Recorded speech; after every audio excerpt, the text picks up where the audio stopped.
नमस्कार शेतकरी मित्रांनो, स्वागत आहे आपलं स्मार्ट मराठी माहिती या यूट्यूब चॅनलवरती. मित्रांनो, नोव्हेंबर 2023 मध्ये जे अतिवृष्टी आणि अवेळी पाऊस, गारपीट झाले होते आणि त्यामध्ये अनेक शेतकऱ्यांचे प्रचंड नुकसान झाले होते.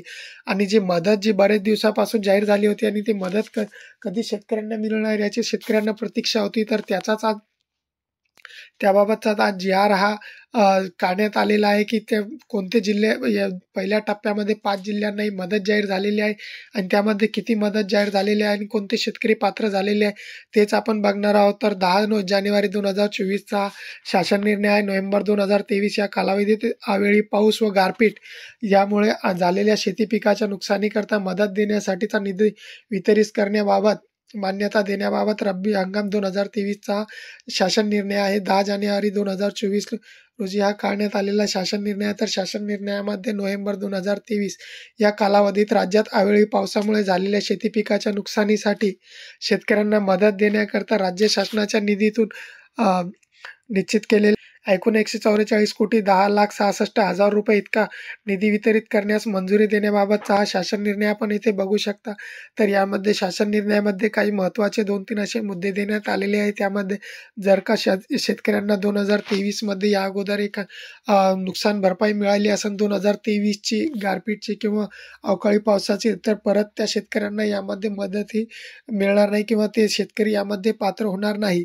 तसेच जे आता 1 जानेवारी 2023 रोजी जो नवीन शासन निर्णय काढण्यात आलेला होता आणि ज्या नवीन शासन निर्णयानुसार जिरायत, बागायती तसेच बहुवार्षिक पिकाकरिता जे वाढीव रक्कम जी मदतीच्या स्वरूपात देण्यात येणार आहे, ती वाढीव रक्कम आणि जे क्षेत्र जे आहे ते पहिले 2 हेक्टरची मर्यादा होती, ती आता 3 हेक्टर करण्यात आलेली आहे.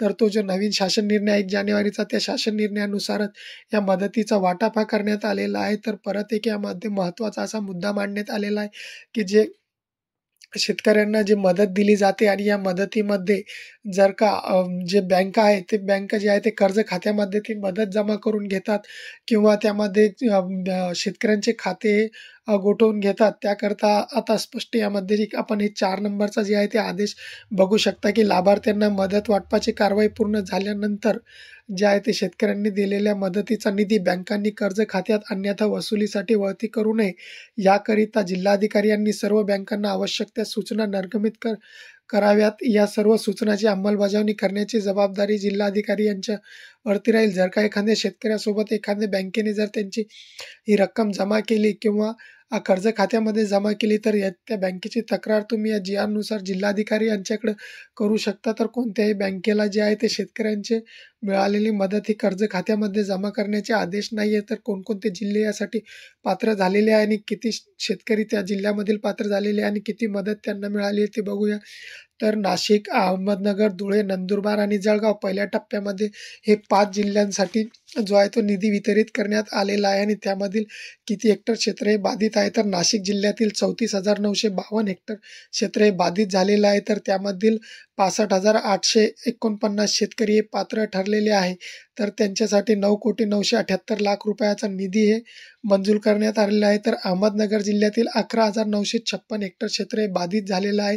तर त्यामधील 21,683 शेतकरी हे पात्र ठरलेले आहे. तर 2,837,00,000 रुपये इतका निधी जे आहे तो मंजूर करण्यात आलेला आहे. तर धुळे जिल्ह्यातील 293 हेक्टर क्षेत्र हे बाधित झालेले आहे. तर 732 शेतकरी हे त्यासाठी पात्र ठरलेले आहे आणि 79,00,000 रुपये एवढा निधी मंजूर करण्यात आलेला आहे. तर नंदुरबार जिल्ह्यासाठी 2,851 हेक्टर क्षेत्र हे बाधित झालेलं आहे. तर 5,756 शेतकरी हे पात्र ठरलेले आहे. तर 495,00,000 रुपये एवढा निधी जे आहे ते मंजूर करण्यात आलेला आहे. तर जळगाव जिल्ह्यातील 5,803 हेक्टर क्षेत्र हे बाधित झालेलं आहे. तर त्यासाठी जे आहे ते 13,471 1,000 कोटी इतका निधी जे आहे ते मंजूर करण्यात आलेला आहे.